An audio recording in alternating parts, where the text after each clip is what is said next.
भारत में राजनीतिक टकराव के बीच दो धार्मिक व्यक्तियों के बीच का संघर्ष ही लोगों का ध्यान खींचा। एक तरफ है वे पंडित प्रदीप मिश्रा, जो कथावाचक होने के साथ साथ धार्मिक कथाएं सुनाकर हर साल करोड़ों रुपए पीटते हैं। दूसरी तरफ है वृंदावन के संत प्रेमानंद, जो इस बात से आग बबूला है कि पंडित प्रदीप मिश्रा ऊल जलूल हरकतें करके उन राधा रानी पर विवाद पैदा कर रहे हैं जो न सिर्फ ब्रज की आराध्य हैं, बल्कि वे पूरे भारत और पूरी दुनिया में जो कृष्णानंदी लोग हैं उनके बीच भी राधे राधे के नाम से जानी जाती है। असल में सारा विवाद प्रदीप मिश्रा के पुराने वीडियो के ताजा वायरल होने से शुरू हुआ। अपनी एक कथा के दौरान प्रदीप मिश्रा ये कह बैठे कि राधा जी बरसाने की रहने वाली नहीं थी। बरसाना तो उनके पिता ब्रजभानु की कचहरी थी, जहां वह साल में एक बार जाया करती थी। प्रदीप मिश्रा यही नहीं रुके, वो इससे आगे बढ़ के ये कह बैठे कि राधा रानी का विवाह किसी अनन्य घोष नामक व्यक्ति के साथ हुआ और वे कृष्ण श्री कृष्ण की विवाहिता नहीं थी। सोशल मीडिया पर जैसे ये वीडियो वायरल हुआ, वृंदावन के संत प्रेमानंद महाराज ने इस पर न सिर्फ आपत्ति जताई, वरन उन्होंने गुस्से में कहा कि प्रदीप मिश्रा को नरक जाने से कोई नहीं बचा सकता। नरक में भी उन्होंने कहा कि वो रौरव नरक में जाएंगे, यानी नरक का भी एक बहुत हार्ड वर्जन, वहां जाएंगे। प्रदीप को शर्म आनी चाहिए, उन्हीं राधा रानी का यश गाकर जीते हो और ऐसी बातें करते हो।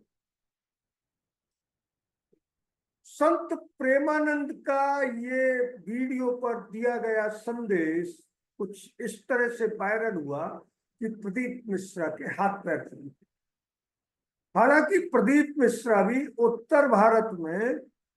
उत्तर भारत के कथावाचकों में बड़े लोकप्रिय कथावाचक माने जाते हैं और उनके फॉलोअर्स की संख्या लाखों में है। लेकिन संत प्रेमानंद सोशल मीडिया पर फॉलोअर्स के मामले में उनसे 21 है। इस बीच बीजेपी, जो ऐसे धार्मिक मामलों से दिक्कत महसूस करती है, उसने मध्य प्रदेश के कैबिनेट मंत्री कैलाश विजयवर्गीय को सक्रिय किया और वे कथावाचक प्रदीप मिश्रा की ओमकारेश्वर में चल रही कथा के बीच जा पहुंचे। खबरें हैं कि मंत्री विजयवर्गीय ने दोनों विद्वानों के बीच टेलीफोन पर बात कराई और प्रदीप मिश्रा ने संत प्रेमानंद से माफी मांगकर मामले की इतिश्री कर दी। राधा रानी की जन्मस्थली को लेकर दोनों ही विद्वानों के अलग अलग वीडियो फुटेज सोशल मीडिया पर वायरल हो रहे हैं। इस बीच पंडित प्रदीप मिश्रा ने खंडवा ओमकारेश्वर में शिव कथा के दौरान इस विषय पर फिर से अपनी बात रखते हुए प्रमाण देने की बात कह दी। इससे संत प्रेमानंद और तेज गुस्से में आ गए और उन्होंने वीडियो जारी करके पंडित प्रदीप मिश्रा के लिए काफी ऐसे शब्दों का इस्तेमाल किया जिन्हें असंसदीय भी माना जा सकता है। इस बीच ओमकारेश्वर में चल रही कथा के दौरान मंत्री विजयवर्गीय, कैलाश विजयवर्गीय मध्य प्रदेश के कैबिनेट मंत्री हैं, वो भी मौके पर पहुंचे और पंडित प्रदीप मिश्रा ने उनसे मुलाकात करके संत प्रेमानंद महाराज के साथ शिकवे शिकायतों को दूर कराने की गुजारिश की। इसके बाद विजयवर्गीय ने दोनों के बीच टेलीफोन पर बात कराई। ये बताया जा रहा है और दावा किया जा रहा है कि पंडित प्रदीप मिश्रा ने इस मौके पर प्रेमानंद महाराज से आवेश में बोले गए शब्दों के लिए क्षमा मांगी। प्रेमानंद महाराज की ओर से शिकवे शिकायतें दूर होने के बाद उनके सोशल मीडिया अकाउंट से उनके बयान का वीडियो हटा लिया गया।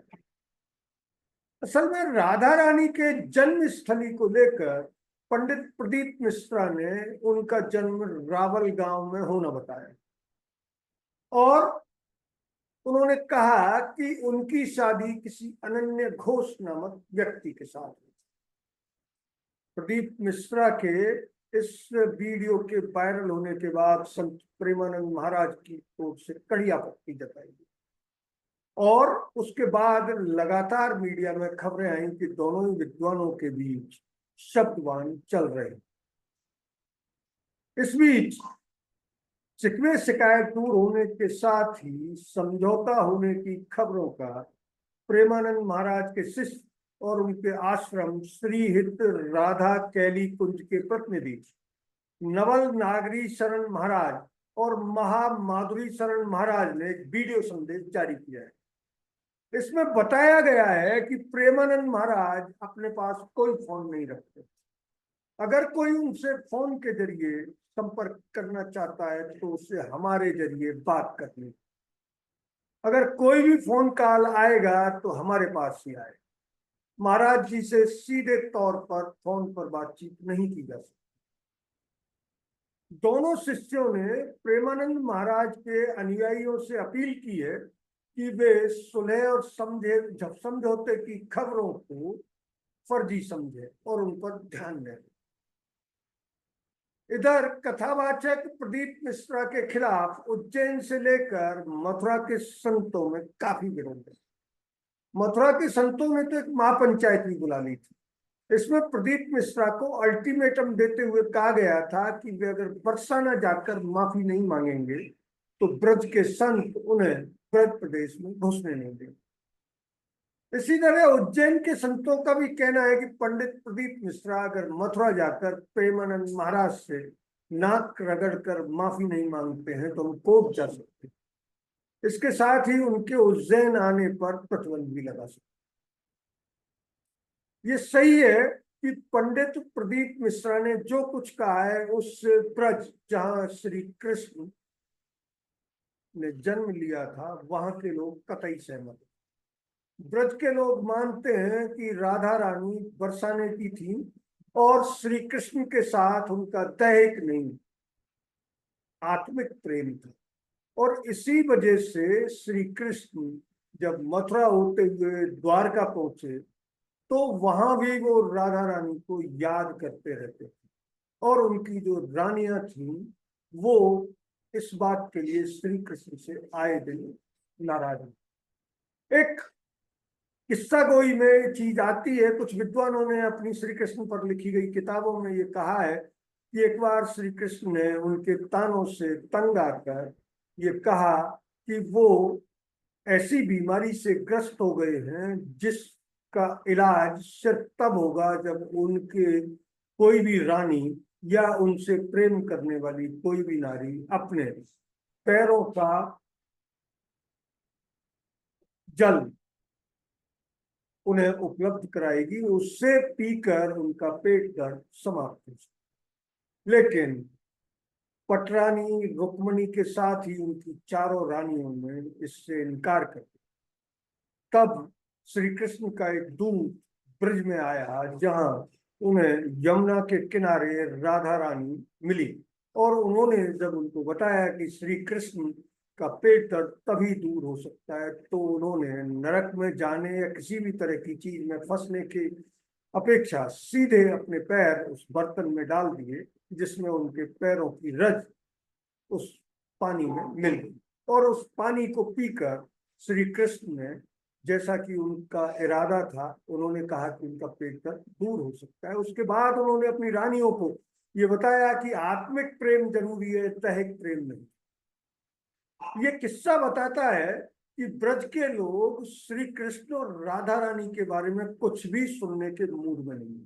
हालांकि करोड़ों रुपए पीटने वाले पंडित प्रदीप मिश्रा इस विवाद के बाद लगातार माफी मांग रहे हैं और ये कह रहे हैं कि उन्होंने आवेश में आकर कोई गलत बात कह दी। अगर ये वीडियो आपको अच्छा लगा तो इसे लाइक करें, शेयर करें और हाँ, हिंदी हेडलाइन चैनल को सब्सक्राइब जरूर करें। धन्यवाद। जय हिंद।